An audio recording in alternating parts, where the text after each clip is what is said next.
This is NBC Connecticut News.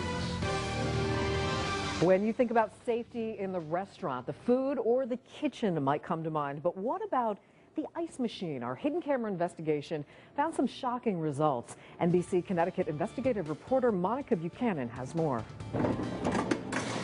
It's the food no one thinks of as, well, food. And if contaminated food can make you sick, can ice do the same? Oh, God. That's really disgusting. Take a look. These are just a few pictures of a fast food restaurant in central Connecticut handed to NBC Connecticut by a service industry insider. He didn't want to go on camera for fear of retaliation or reveal the name of the restaurant, but he really wanted everyone to see what was happening in the food service industry. Black slime, mold, and dirt covered the ice machine components. In some cases, the slime is in the ice cube set for dispensing. It's something our insider says he sees all the time. It's not okay. I don't know who's in charge of inspections with things like that, but I don't think they're doing their job either. I would not want to drink from no ice machine no more. This machine was self-serving, but many times restaurant employees fill your beverage by hand. Ice is considered a food product and can very easily be contaminated in different ways. We took our hidden camera to a dozen food service locations across Connecticut, fast food joints, mall eateries, and restaurants. Right away, we saw employees at the Wendy's in West Hartford dredging the cups directly through the ice with their bare hands. Infection prevention specialist Nancy DuPont says it's a food safety no-no and a health code violation. That behavior really is unacceptable. The operator of this Wendy's restaurant, Cedar of New England, agrees and told NBC Connecticut, quote, "The practice is not endorsed, is not policy or procedure, and is certainly not acceptable." The restaurant failed its last health inspection, but passed re-inspection last September. Inspectors noted a dirty ice machine was part of the problem. Managers are now in the middle of retraining employees. We borrowed this lotion used by health and food safety experts to show you how easily germs can travel.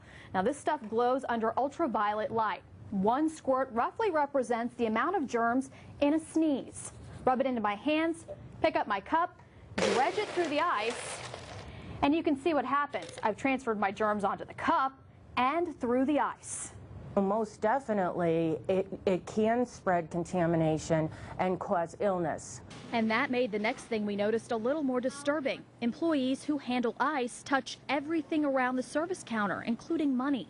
At the Sbarro in Farmington, one employee touched the ice with her bare hands. But that's not all. See the ice? Minutes earlier, another employee places it on the floor uncovered.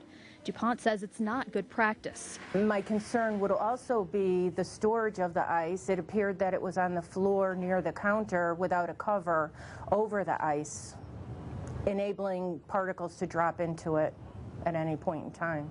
Sbarro's district manager told NBC Connecticut by phone, quote, "Both things violate the restaurant's food handling policy." He promised to correct the practice immediately. We found the restaurant passed its last health inspection, although it was noted in the report all shift managers needed to be food safety certified. Finally, here's something we caught on hidden camera that appeared to be safe. Workers using a scoop to retrieve the ice. Industry standard is to have a separate compartment outside of the ice container where the scoop is kept. Almost all of the restaurants in our investigation appear to have some unsafe ice handling practices, but it's impossible to know how often ice becomes contaminated or just how many people get sick from tainted ice. It would be most likely not a severe infection or maybe even undetectable.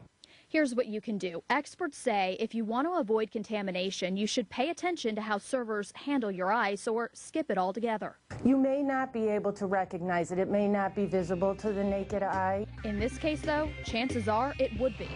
Would you want to put that in your body? No, no thank you. Nobody does. Monica Buchanan, NBC Connecticut News. Now, we reached out to the local health departments that are in charge of inspecting the restaurants mentioned in our story. We're told health inspectors specifically look at ice machines and food handling practices, and that each report reflects observations made only at the time of inspection.